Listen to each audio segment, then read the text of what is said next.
Okay. Gretchen, do you know if Steffi's staying out there with the kids? She's coming in too? Okay. All right. Well, let's just wait just one moment for her. Yeah. It's that time of year. Drafts. Drafts. My mother was always concerned about drafts. Yeah. Oh, right. Absolutely. Yeah, right. That's right. It's very oriental. Yeah.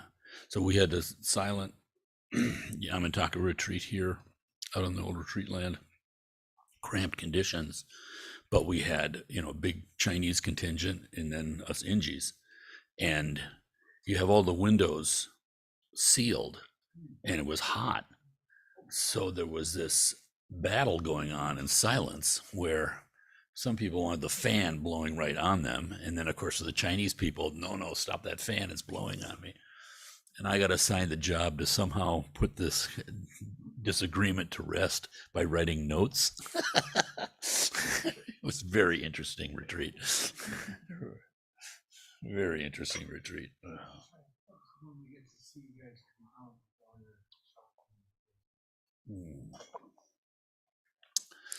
Okay. All right. Well, welcome everyone. We are going to finish Kalu Rinpoche's book, Profound Buddhism, tonight. We're on the last chapter.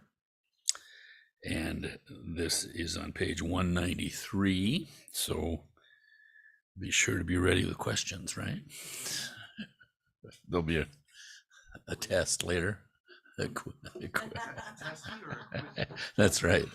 Keen's remembering this joke. This my 10th grade math teacher. He was a very kind of socially awkward guy, but kind of sweet in a unsophisticated way, And he would start out. That's a different story. But he would always talk about we're going to have a little quizzy. He'd do these once a week, a little quizzy. We're going to have a little quizzy. And I think kept everybody on their toes and learning. But we had one girl in the class who was also sweet, but she was a little bit kind of naive, socially, I think.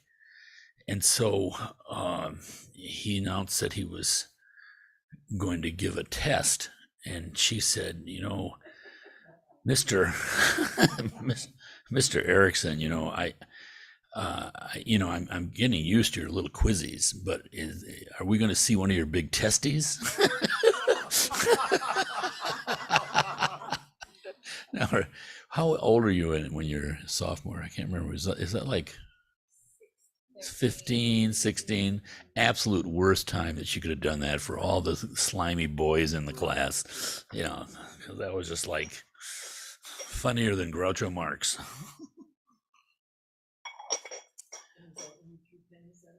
Well, that's another story. I'll save that. People are going to boo me off the stage if I keep up with this. That's right. This is forever on YouTube. Have we been demonetized yet? Can you demonetize someone that doesn't have any money? I don't understand. Well, that means you're worthless and you're less than You're worse. All right. Okay, page 193. So the last two chapters were on, Mahamudra 1, Mahamudra 2. And, it was very fascinating in his stories too. But so this is the union of Mahamudra and Maha'ati. Ati is, the peak, the great peak.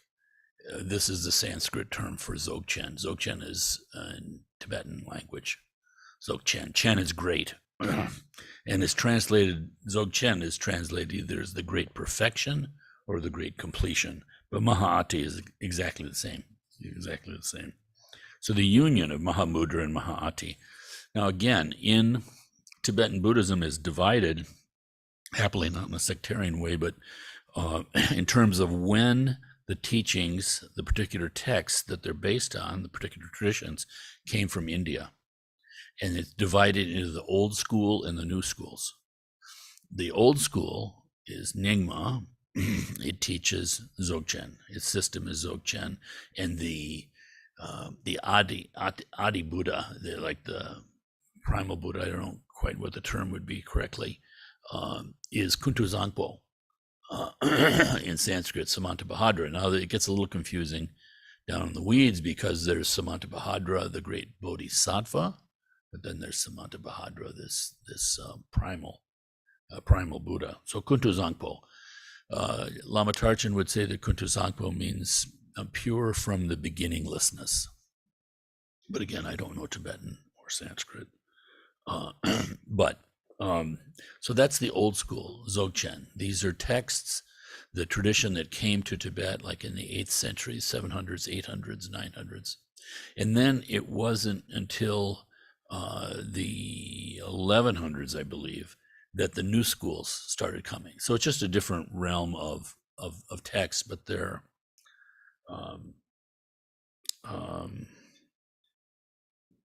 teaching the same thing, if you ask me, at any rate. So we've got the Kagyu, the Sakya, and the Geluk. Their highest teaching is Mahamudra. So you had in Tibet teachers that were teaching Mahamudra because that was within their tradition, and teachers who were teaching Dzogchen. Now, our particular flavor here, the Drikung Kagyu, is a little unusual because way back when, a Dzogchen master, it was a familial lineage, I believe, and a Dzogchen master, because of just the rules that they were operating under, became head of the Drikung. So the Drikung has both Dzogchen teachings and Mahamudra teachings. Most of the teachings that are done publicly by the Drikung Lamas is Mahamudra. Fivefold Mahamudra is what they teach. This is a teaching that came from Pagmodrupa, who was Jigten Sumghen's teacher, and established this monastery where some of us were, this temple, Janchub Ling, yeah, the place of great enlightenment. So there's two different nundros that you can choose to do within the Drikung. And one, yes, is the Dzogchen, with Guru Rinpoche as the main devotional figure. And then in the Mahamudra, which is more numerous, you might say, Vajradhara is the Adi Buddha, and the main devotional figure is Chakrasamvara. So that's a little bit dig into the weeds. But anyway, this chapter, so here we have Kalu Rinpoche, who's a Kagyu, a new school Lama, although the new goes back to the 11th century, but teaching on the union of Mahamudra and Mahaati. Okay, yeah.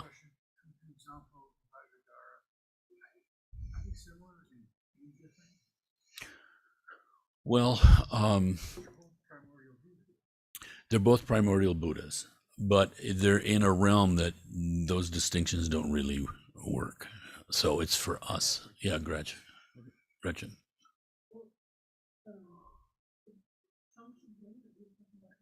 Yeah.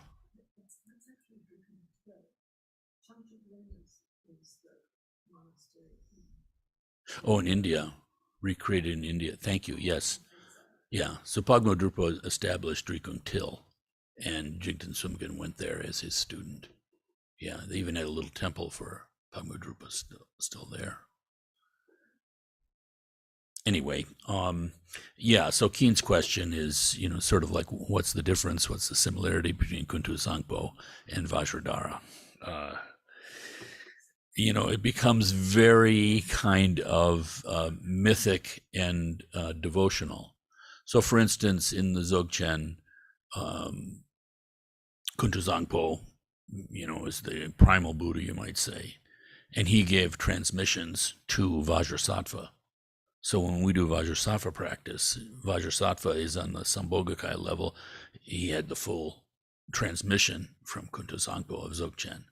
And then Vajrasattva gave it to the first human being to have the teachings, who was Garab Dorje, who lived, some people say, 500 years before Buddha Shakyamuni. So for the Tibetans, it has this meaning and flavor there too, that this is obviously beyond any kind of sectarian limitations, that this is even beyond Buddhism, you might say. So that's a very profound thing. With Vajradhara, I don't know the same, and then Garab Dorje, of course, eventually to a lineage to Guru Rinpoche. So that's how it gets to us, through that. Vajradhara, the teaching is that Vajradhara gave the empowerment to Tilopa in India, this Indian wandering ascetic, and Tilopa then to Naropa, who was like the head of Harvard University, head of Nalanda, who left his position on a spiritual quest and ended up finding Tilopa. And then those same teachings transmitted from Naropa to Marpa. So Marpa was the first Tibetan to get this stream. Well, I just explained. Kuntuzangpo to eventually to Guru Rinpoche. Oh, that was that. Okay. Yeah. I'm so broke I can't pay attention. No, it's okay. It's there's a lot there just in terms of just story that.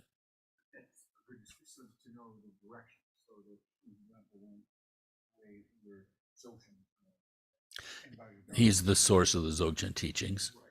Vajradhara is the source of the Mahamudra teaching. But the link is this Vajra prayer that we're going to do. That's a Dzogchen text. That is. Okay, Yeah. So they're distinct, but at the same time, well, here we go. The union of Mahamudra and Mahāti, okay? Exactly. We are here this evening in the Rigpa Center in Paris, and I believe most of you are already disciples of Sogyal Rinpoche. Sogyal Rinpoche asked me to lecture on Mahamudra and Mahāti.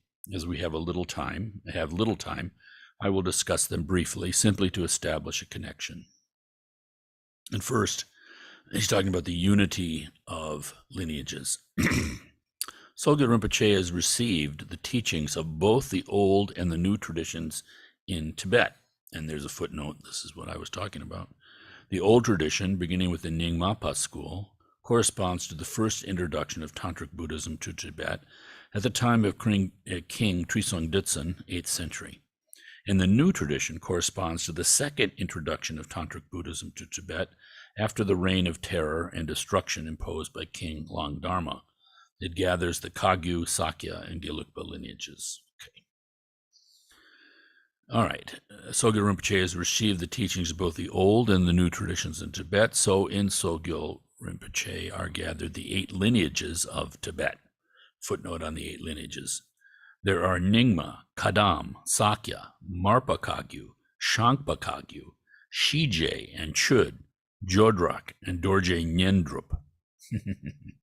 All right, so I don't know a lot of those. Yeah, the test will be on that. That's right. Marpa Kagyu, we know that. Shangpa Kagyu, see, Kalu Rinpoche was the lineage holder of the Shangpa Kagyu, and I noticed before in our book that there was sometimes a little bit of differences, like 6 major afflictions as opposed to 5, but again, nothing to worry about. Gelugpa, and I don't know the Dorje Nyendrup. Never heard of that one, actually. Shije, Chud, yes. Jordrak, I don't know that either. So at any rate, these 8 lineages, identical in essence, differ only in detail and by the use of a specific terminology. For example, here in the Rigpa Temple in Paris are photographs of Jamyang Khyentse Chodro Lodro and Dudjom Rinpoche. All right. So these are 2 of the most eminent masters of the 20th century, both now deceased. Both of them gave me empowerments, and I myself gave empowerments to Jamyang Khyentse Choki Lodro. So here you have the situation, which is very much how the modern Rime masters practice. You had Nyingma teachers giving empowerments, giving their transmissions to Kagyu teachers and vice versa. Dalai Lama, for instance, has very much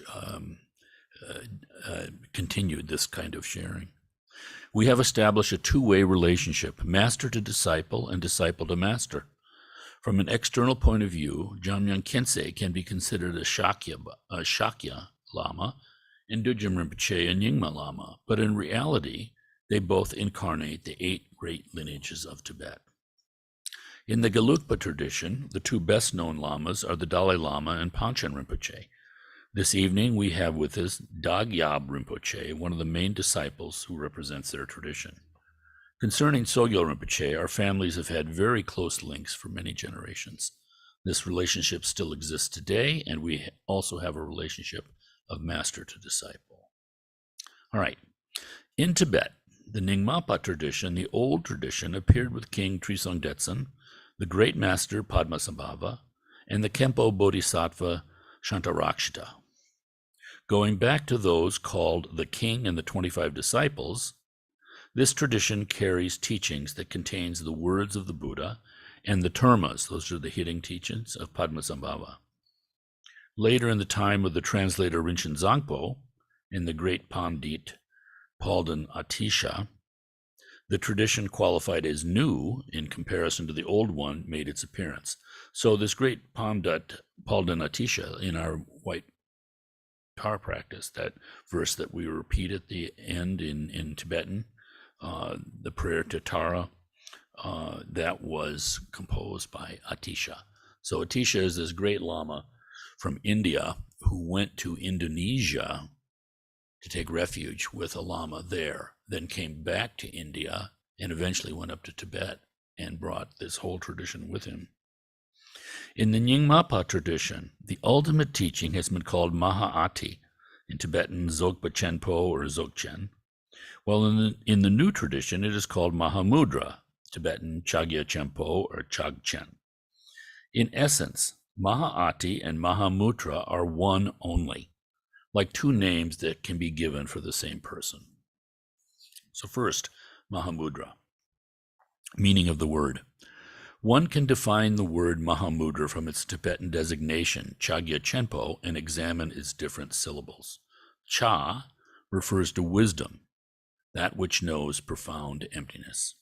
Gya, translated as vast, means that nothing exists beyond the emptiness of the mind. All phenomena manifest from the emptiness of the mind. The only difference between phenomena such as we experience them and phenomena perceived by an awakened mind comes from the purity or the impurity of our own mind. However, the mind is not only emptiness, it is also clarity and intelligence and primordial knowledge. All phenomena are contained in this mind, this wisdom or fundamental intelligence, which constitute the awakened mind. It is expressed as Chagya. So that was Chagya, then Chenpo. Chenpo finally signifies great in Sanskrit Maha, with the meaning that no realization is superior. The expression Chagya Chenpo is a reference to both emptiness and infinite compassionate wisdom. That's the meaning of the word Mahamudra. Now, the steps of Mahamudra. The path of Mahamudra comprises a total of 12 subsections. Among them, there are 4 fundamental steps: concentration, simplicity, one taste, and non-meditation. So again, concentration, simplicity, one taste, non-meditation. These are going higher and higher. Each of these steps is divided in turn in 3 degrees. That gives us a total of 12 subsections. The first 3 degrees in the domain of concentration are important elements both in Mahamudra and Mahaati. They are concerned with perfect training in the practice of mental calming, shine, shamatha. All beings with mediocre or inferior capabilities must go through this training, but for beings of superior capabilities, it is not necessary. Again, this is concentration we're talking about. The mind of beings of inferior or mediocre capabilities is comparable to disturbed water upon which the moon cannot be clearly reflected. For the reflection of the moon to become stable, the water must calm itself first. For people of superior capabilities, preliminary training is not necessary because it is as if they had a camera immediately producing a perfectly clear image. It is sufficient to introduce them to the nature of the mind for their immediate understanding. And so this can happen, because of the efforts of previous lifetimes. There are people who their mind is just very clear and calm. And the Lama is able to introduce the nature of mind, the realization of that through the snap of the fingers, through doing one type of action or another. But it's rare. It's rare. And the good thing about it is that if you're like me and you don't have that kind of mind, all is not lost. So next is observing without seeing. Observing without seeing. What is the nature of the mind? It is said that the mind is emptiness, clarity, and infinite knowledge and intelligence. Once we are introduced to the nature of the mind, we must observe it.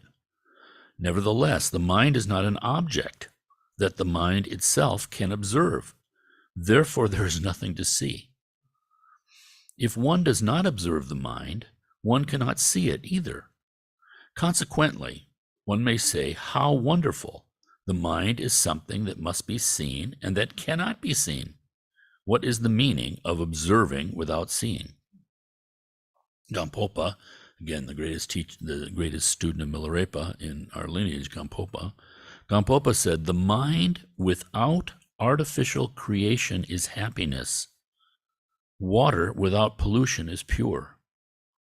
Think of that. The mind without artificial creation is happiness. And isn't that the definition of samsara? Everyone's artificially trying to create happiness. There is nothing else to observe beside the mind. Observing the mind implies that the mind remains without mental fabrication and at rest in its natural state. The Mahasiddha Talopa said, letting the mind be without reference, this is Mahamudra. Meditating like this without interruption, this is reaching Buddhahood. If one allows the mind to be at rest in its own nature without any mental fabrication, the mind will abide in its own emptiness, in its own clarity. This is Mahamudra. Mahamudra is also called ordinary knowledge. Ordinary in the sense that the mind has no need to fabricate anything, but simply dwells in its own mode of being by itself. When one meditates well and remains in this state, what is obtained? Buddhahood is the result. Why? Because the emptiness of the mind is Dharmakaya itself, the absolute body of the Buddha. The emptiness of the mind is the Dharmakaya itself, the absolute body of the Buddha. The clarity of the mind is Sambhogakaya, the body of perfect experience of the Buddha. And the indivisible union of both is Nirmanakaya, the body of manifestation.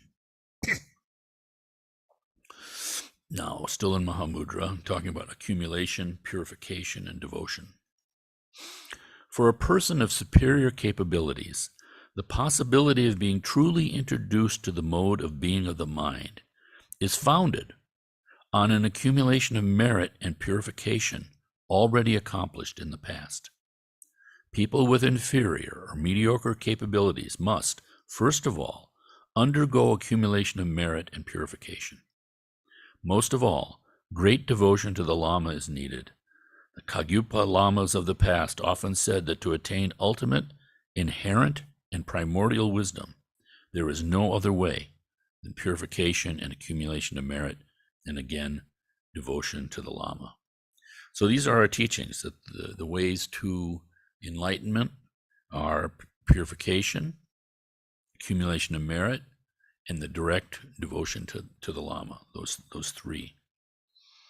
Also here, again, not for people to be discouraged, because you understand now, Milarepa, this great example, he was not a person of superior capability.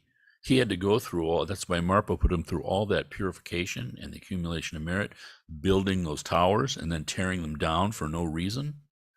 And yet he obviously had great faith in his Lama to be doing that, to be thinking that there must be some benefit in this, there must be some reason that I'm doing this for. And if you remember the story, at the end, he was running away from Marpa, because even there, his faith was like challenged in a certain way. So this is a great story for us all. I just think Milarepa is such a great example, because we can look at our own lives and see the negative things that we've done, negative thoughts, negative actions, negative speech. And you can be discouraged about that. But you look at Milarepa, and he killed his relatives. So, no matter how bad, I don't know what I've done in previous lifetimes, but I haven't killed any relatives in this lifetime. There are a lot of things I don't want to admit to, but I haven't killed my relatives yet. So there's Milarepa. There's just great reason for faith. Okay, up to Buddhahood. Progressing on the path, one reaches the inferior degree of simplicity. So first it was concentration, now it's simplicity. Then gradually one arrives at the intermediate and superior degrees of simplicity. Eventually one attains the realization where nirvana and samsara, all aspects of phenomenal experience, forms, sounds, smells, tastes, tactile sensations, thoughts, and states of consciousness are no longer perceived as separate from the mind. This phase is called one taste. All right, so we've gone from concentration to simplicity to one taste. After the third degree of one taste, meditation is no longer necessary to preserve this realization. From then on, there is neither meditation nor distraction. Realization is completely established. It is called the state of non-meditation. This phase consists also of 3 degrees. On reaching the third degree, one attains Buddhahood. In the new traditions, particularly in the Kagyu, it is said that instantaneous knowledge of the present is also ordinary knowledge. Instantaneous knowledge of the present is also ordinary knowledge. I haven't had those teachings, so in Tibetan, Tamal Yi Shepa. I don't know that. All right, next, perfect joy. Because of the introduction to the nature of the mind, meditation, and realization, when one arrives on the second step of simplicity, this equals obtaining the first bodhisattva stage, also called perfect joy. So you will remember this on the bodhisattva levels. Like Lama Tarchin said, there's bodhisattvas go from 0 to 100. And most are bodhisattvas in training. But when you get to the first bodhisattva level, this is the first level of deep realization. And that's where, like Kempo teaches on the 10 bodhisattva levels, they're talking about the great levels of realization, where emptiness is experienced really in its fullness, but still more to be done. And so the next 7 levels, one is purifying oneself of the kleshas, the afflictive emotions. And then the last 3, one is purifying the obscurations of knowledge, sort of the residue of lifetimes of acting out of our emotions. There's still this kind of residue, just how we see things. So this is in the sutra system, these 10 levels of bodhisattvas, and he's relating, obviously, the 12 degrees of Mahamudra to those 10 levels of bodhisattva. Again, I don't want to get people confused by the too much in the weeds, but it's helpful. Okay.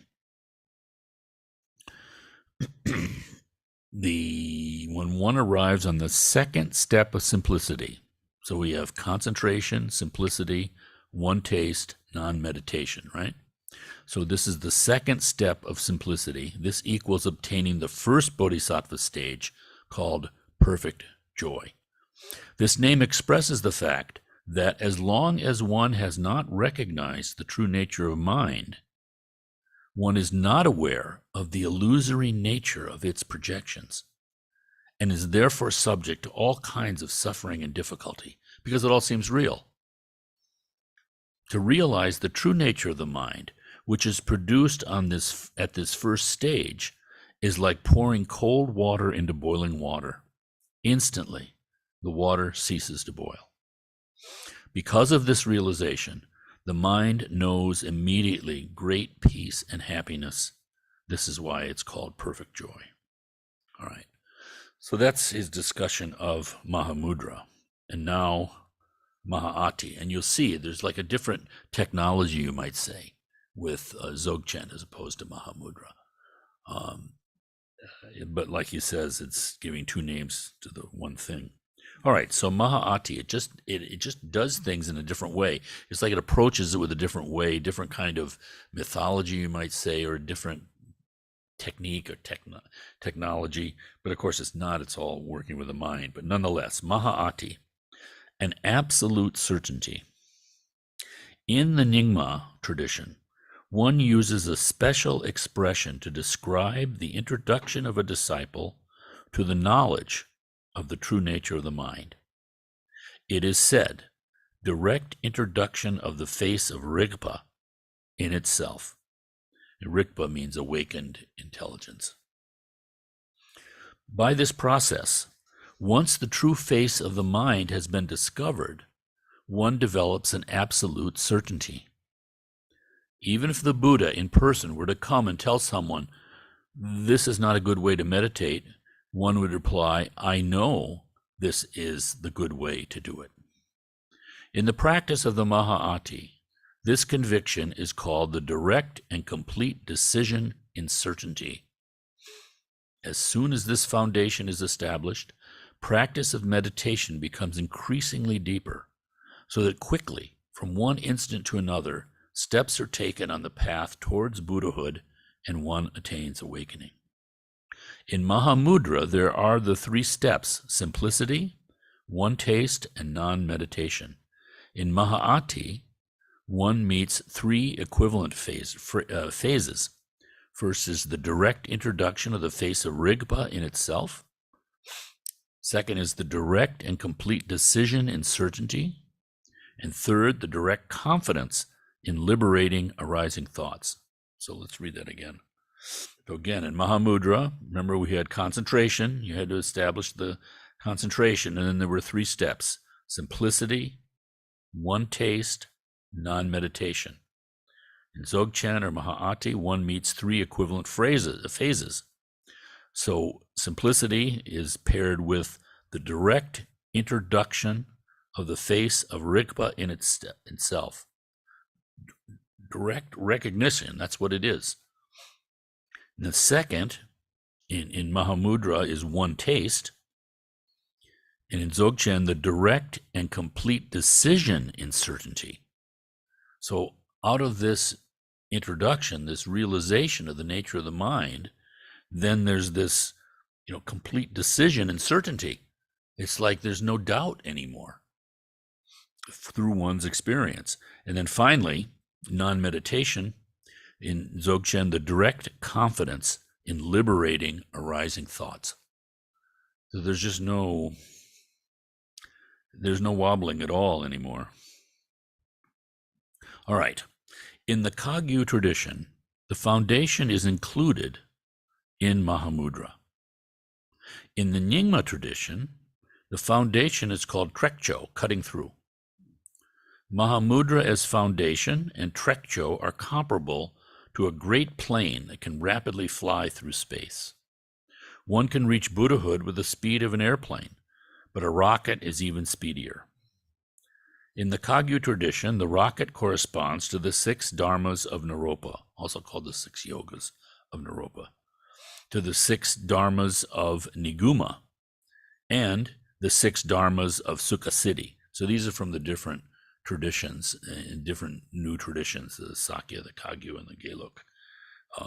But nonetheless, the 6 yogas of Naropa. In the context of Kala Chakra, it corresponds to the 6 junctions. Ooh, Jordruk. So that's when they were listing those 8 lineages in Tibet. Jordruk is Kala Chakra. It's its own. I didn't recognize it. In the Nyingma tradition, I'll go over this again because it's getting heavy. In the Nyingma tradition in Mahaati, Turgul, passing above, corresponds to this extremely sudden path towards Buddhahood. The practice of Turgul, passing above, is made of instructions on physical postures, ways of placing the mind, and working with energies in accordance with the maturity of the disciple. According to individual capabilities, one can use the light of the sun, the light of the moon, or sometimes total darkness. Because of this practice, one can visualize rays of light in a rainbow, discs of light, deities, pure lands of the Buddhas, and so on. Turgul passes by 4 stages: direct vision of Dharmata, increase and overflowing of experiences, full measure of Rigpa, and exhausting phenomenal reality.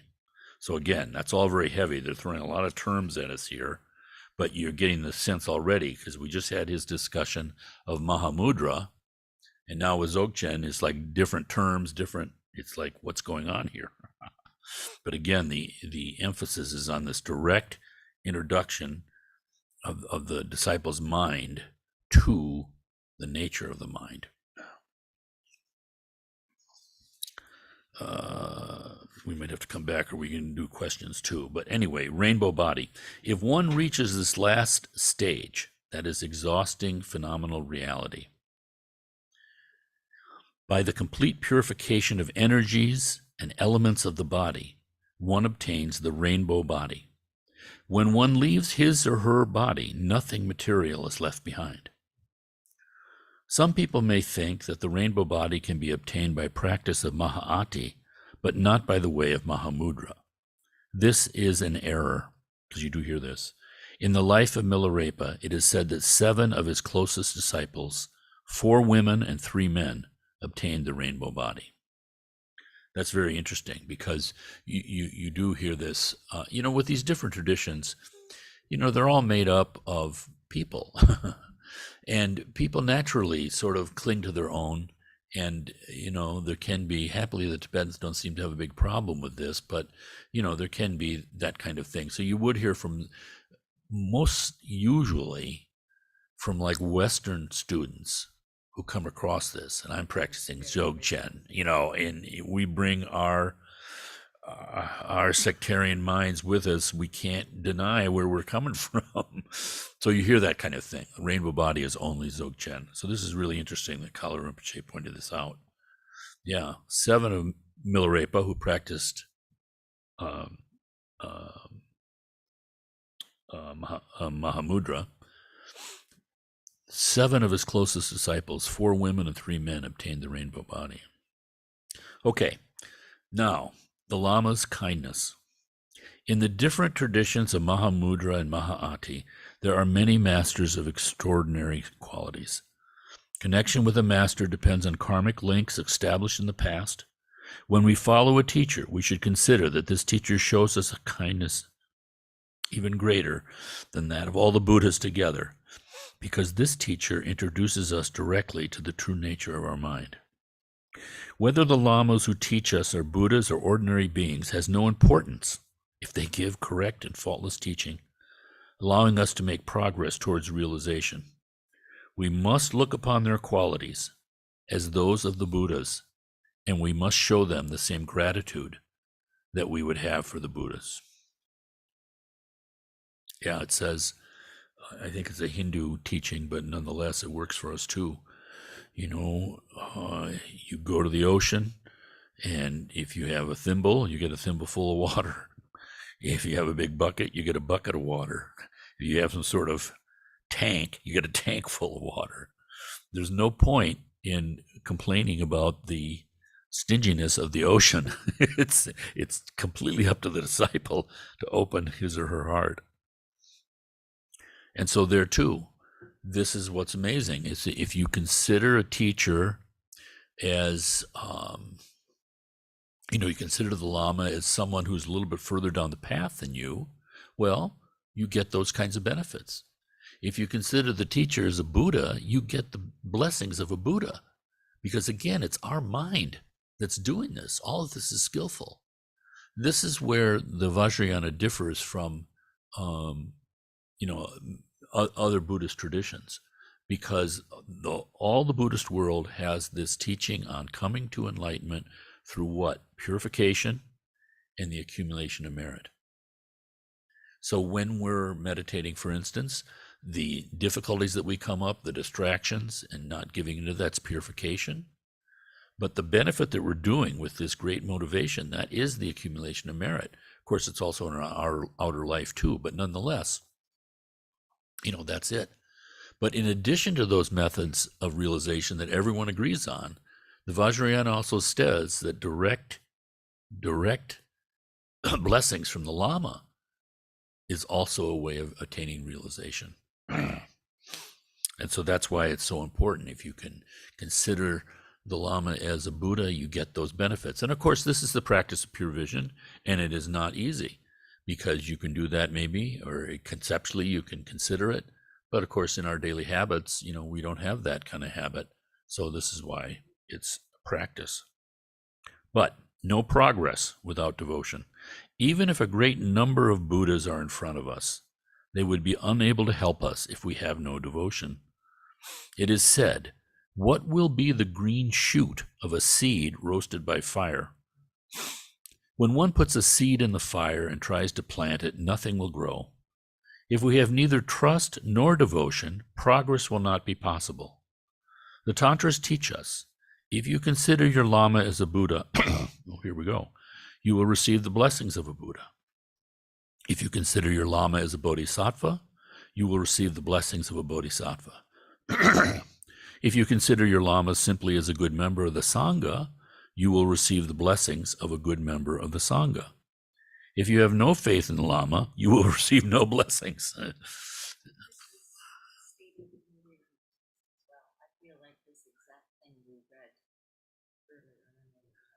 Perhaps. I don't remember it, but you could very well be right. Yeah.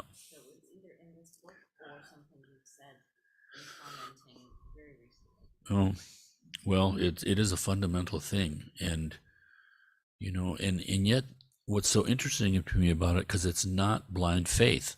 It's not some sort of stupid thing like just giving lip service to this or fooling yourself. You can't lie about devotion.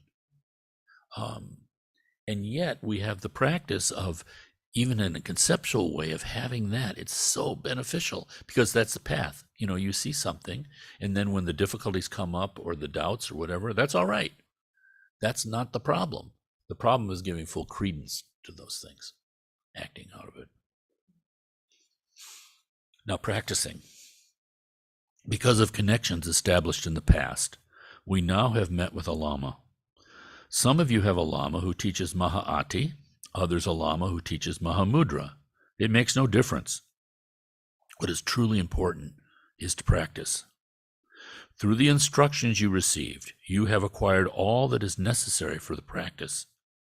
You should not look for anything else. If you have neither faith nor devotion, even if an authentic Buddha uses various ways to explain the dharmas to you, you might think, in the best case, that makes sense. But as long as you have neither devotion nor faith, efforts of this Buddha will remain in vain. Practice the instructions that you have received with confidence and devotion.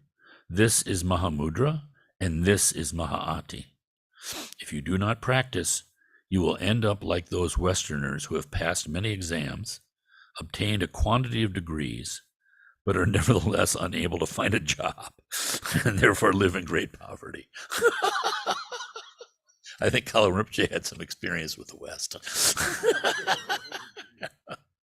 As the Buddha himself said, I have shown you the path of liberation. Whether or not you follow it depends only on you. Wow. So that's our book. Yeah.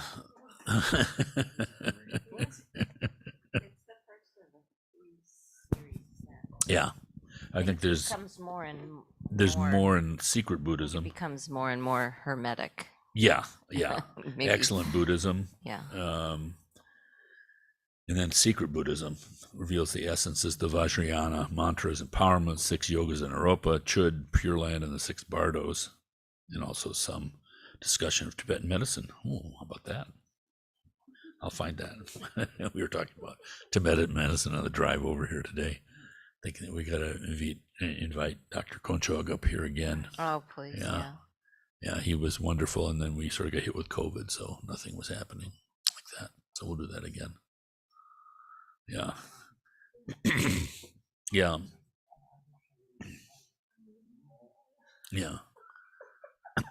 Yeah, my exposure to Dzogchen, again, most of the teachings that we have are on the fivefold Mahamudra. This is what's the Drikun Kagyu teaches. And so most of our practices here are sort of in that tradition, arranged in that way. And that's the big process that's going on just ordinarily. But on the Dzogchen side of it, my experience is with Lama Tarchen. And he taught the Flight of the Garuda, this text by Shabkar. Shabkar is sort of like the Nyingma Milarepa, tremendous devotion and realization in Shabkar in Old Tibet. And there's this beautiful, the Flight of the Garuda, in the back corner there, we have this statue of a Garuda, which is this, that one's from Bali. And, has the head of a hawk and the wings and the claws of a lion, or I'm not sure, is the head of a lion. I can't remember what it is. It's a mixture of things. But the symbolism of it is that it's the Dzogchen teachings. And it says with one beat of its wings, the Garuda goes from the lowest hell to the highest heaven. So it's this incredible immediacy, and kind of naked, raw realization. So Lama Tarchen then would teach the Dujum Tersar Nundro, which is a Nundro teaching in the Dzogchen tradition. And then with the completion of that, he'd teach Rushen. Rushen is like a Nundro for Dzogchen on top of it. On top of, you finish the one Nundro and then you do Rushen. Rushen has a lot of interesting practices in it. People rolling down hills, and in California, they were even somehow there was poison oak happening and things, and very unusual. I never did any Rushen, but then there would be the practices like he was talking here of Trekcho and Togyo, cutting through and passing over. So this is the Dzogchen path. That's really all that I know of it. But of course, because the Drikun Kagyu has Dzogchen in it also, and also because Gar Rinpoche's the teacher that he met in the prison camp, Khenpo Munsel, was a Dzogchen master. So Gar Rinpoche has had a lot of Nyingma teachings, and of course he was completely trained in the Mahamudra before that experience happened for him. So consequently, and then there are these great Nyingma texts that everybody shares, just like everybody loves the Dalai Lama. It's not a sectarian thing at all. And of course, the Dalai Lama has done so much to keep the Tibetan people together, that he even says, oh, there's a fifth tradition here, the Bumpos. This is the pre-Buddhist Tibetan beliefs. So he calls them the fifth Buddhist, and he's wonderful in that way. He includes everybody. But the thing that's so great about that is that it's not like, we do this kind of on the surface kind of including.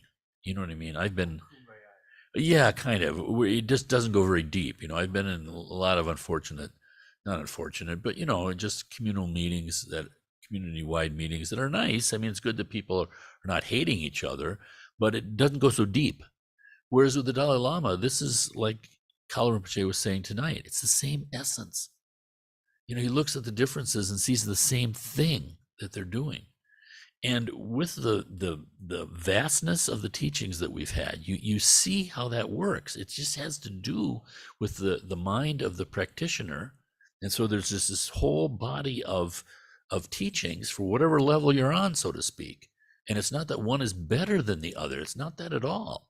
If you need a particular medicine, that's what you need. But it's all about that kind of healing. So it's not that my medicine is better than yours. That's not it at all. But of course, that's what we fall into or can fall into. So instead, it's like that. This profound, and of course, that is profound wisdom, which is profound compassion. You are at one with those people, even though they're completely different on the outside or what they're practicing.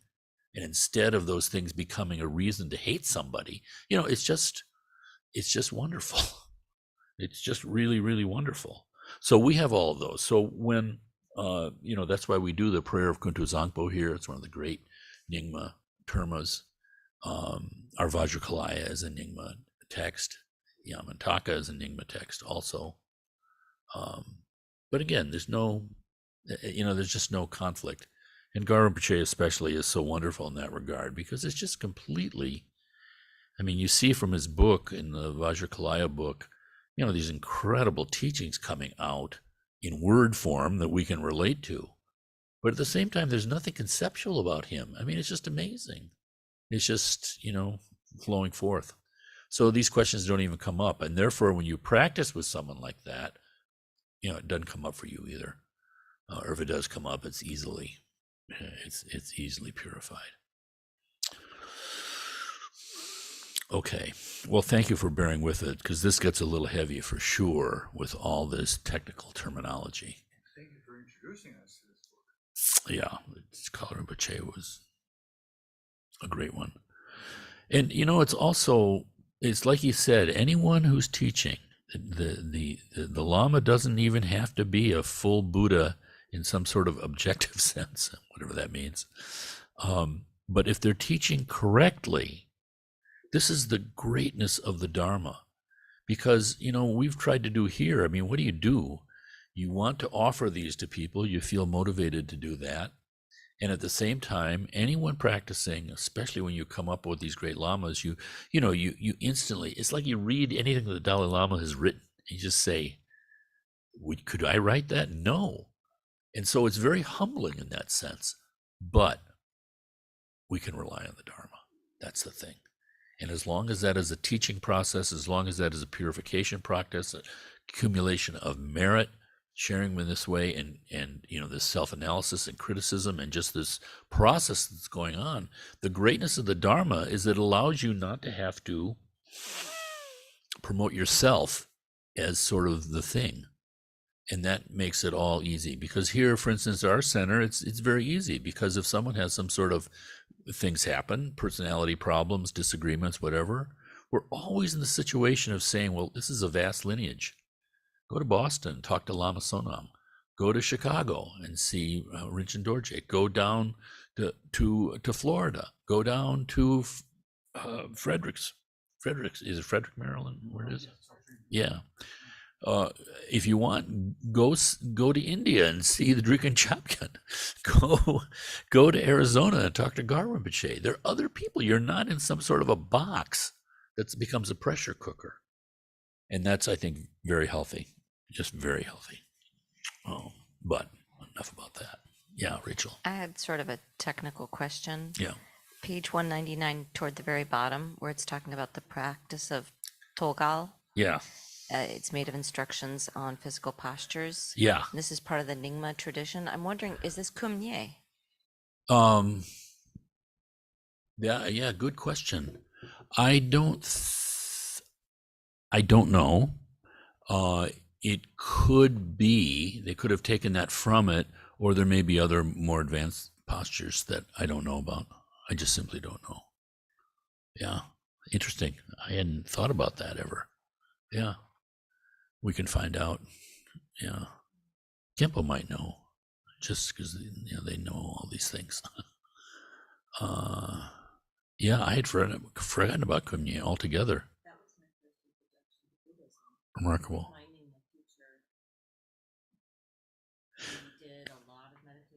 Uh-huh.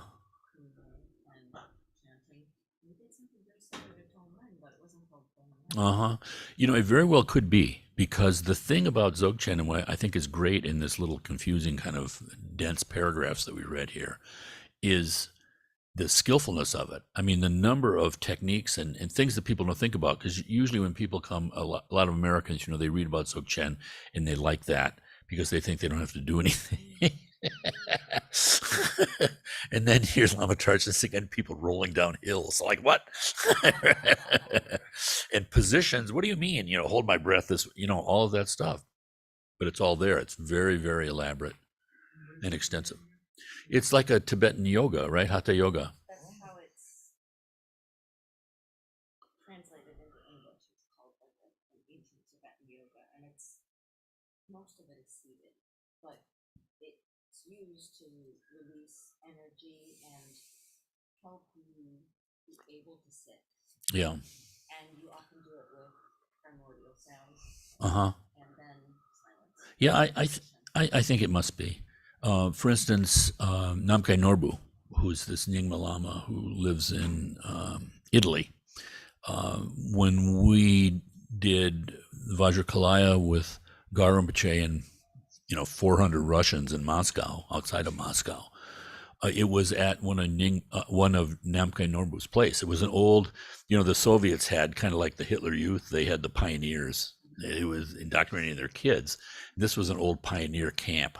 It was that, and it was all falling apart. Old concrete. It was wild. But Namkhai Norbu bought it, and he was building a huge stupa while we were there.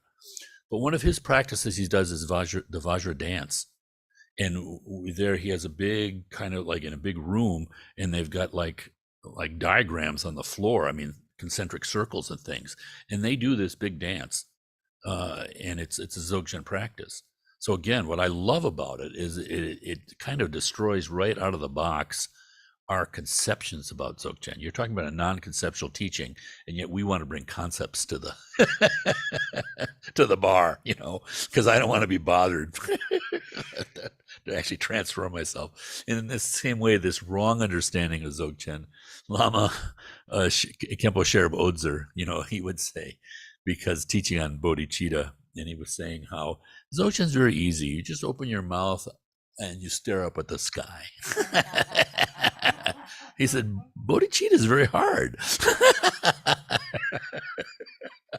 And he's not criticizing Dzogchen when he does that. He's criticizing our simplification of it. We don't want to do bodhicitta. That's man, I gotta like that guy who's pushing my buttons. I want to do Dzogchen. Anyway, all right. Any further questions?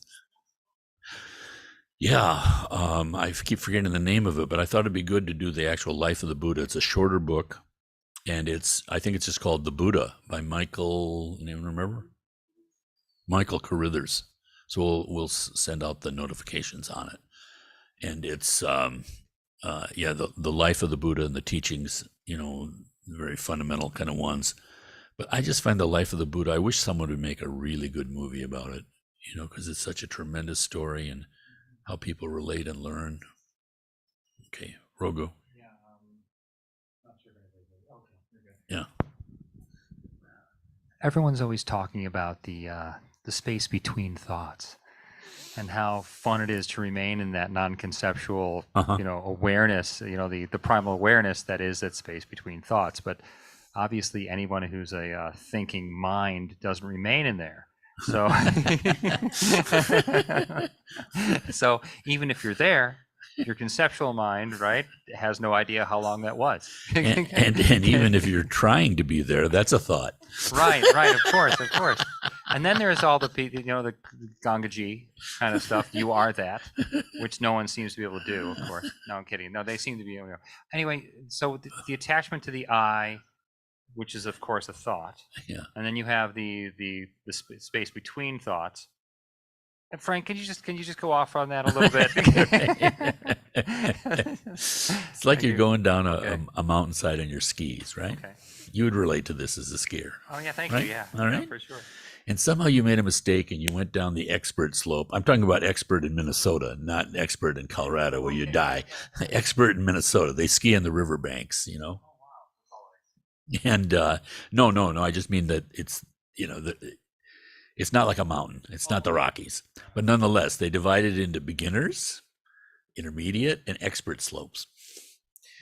And this was my first time, rented skis, never been skiing before. I made a mistake. I got on the expert slope by mistake. There was no way out of it. I had to go down this thing. And I'm going down, you know, and it's like out of control. No time for thought. It's like working, you know, and you're just natural body, just reacting to everything, thoughtless. You're just, it's kind of like the man picking up the truck to save his kid underneath it. It's beyond what you should be doing, what you can be doing, what your skill level will allow. Well, because thoughtless, right? Working. And then halfway down, I'm thinking, damn, I'm doing pretty good. Down. Boom, boom, boom, boom, boom, boom, boom, boom, boom, boom. I left the moment. I didn't trust, you know, the nature of my mind itself. I was going to think it out. That's my habit, thinking out. So thinking that we're going to be thoughtless is a thought. That's the problem we're in. We're in a very, very, Gampopa expresses it in the sutric way. Samsara is vicious. It truly is. I think maybe we're seeing that now. You know, we've lived in such a favorable kind of privilege, really kind of blip of humanity here, history.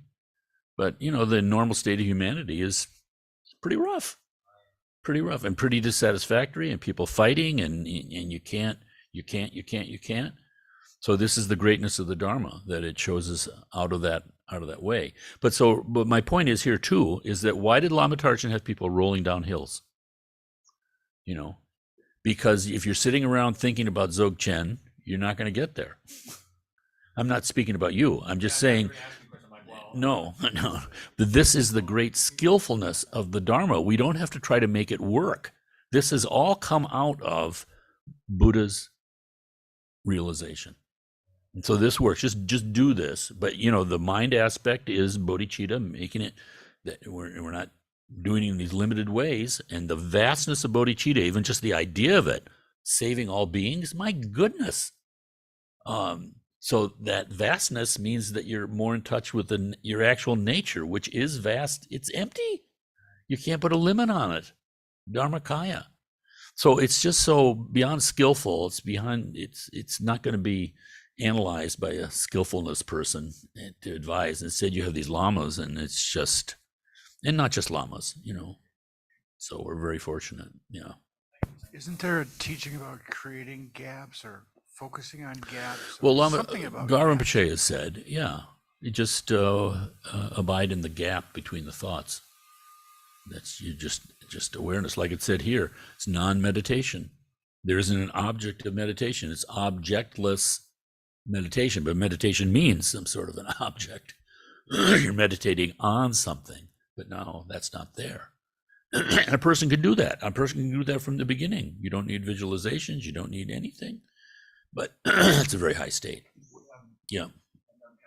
Yeah. Thank you. Yeah. Okay. So to quote your son-in-law, Yeah. you know, life is for enjoying. You know, Right.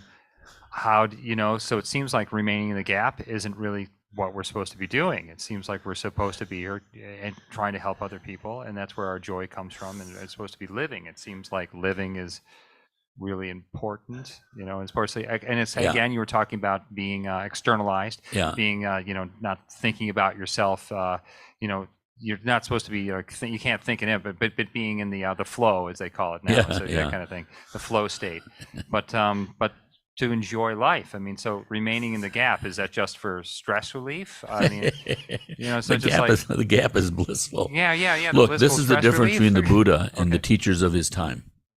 The idea with these teachers in India at that time was, and it still exists, is this tremendous withdrawal from life and remaining in this kind of nirvana or whatever. I thought that was the whole point of everything until I came at you, Frank. Seriously. And here you go. The Buddha turned that upside down. With his deeper enlightenment, he realized that and this is fundamentally what compassion means.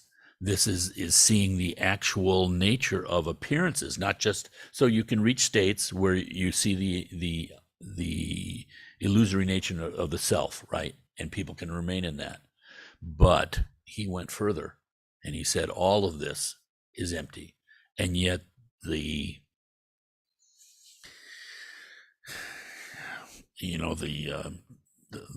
toy in the Cracker Jacks is that there's bliss there. So you can be doing everything and still being in that thoughtless gap, so to speak. And again, the image of this Chinese poem you've heard me talk about, where the Bodhisattva, in the middle of the night, you just grab your pillow. Your head gets off the pillow somehow. There's suffering. You just grab the pillow. You're not thinking about it at all. This is the Bodhisattva, just natural, like it said, non-meditation. Suddenly, all these things that we've created by this mental split between is not there. So it's all just spontaneously happening. Yeah. One great master in China said, with realization, he says it was like the whole world became a big bowl of rice, and I could just stick my head down and take a big bite anytime I wanted. So there still seems to be an I, but how much of self understand? How much of the self is? I mean, obviously the self is real and it's not real. Well, the enlightened person is acting with perfect appropriateness in every situation. So it looks like there's an I doing stuff, but there isn't. It's just compassion. It's like with a young child, I can sit down and, talk about they stub their toe or have trouble toilet training.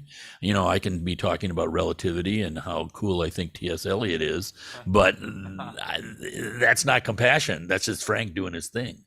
Whereas if you're actually there with them 100%, it's like, the mother pulling her kid out of traffic. There's no thought to do that. She's not thinking about her role or her responsibility or anything. It just acts. And then you're going down the slope pretty good, I thought, until I thought I was doing pretty good. Then it took me out. Were there giant moguls, Frank? Yeah, there was no moguls.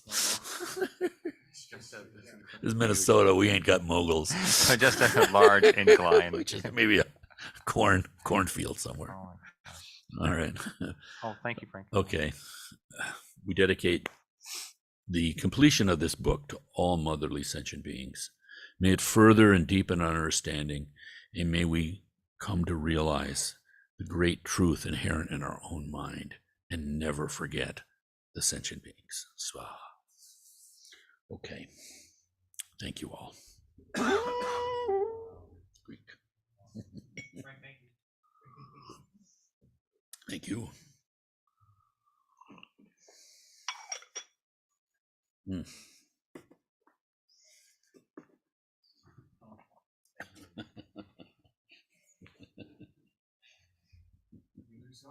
Showing up is not the battle. That's right. It is. Showing up. 85% of success. I'm so glad. Just showing up. Yeah, I'm so glad I got here. He was like, let's get out of here.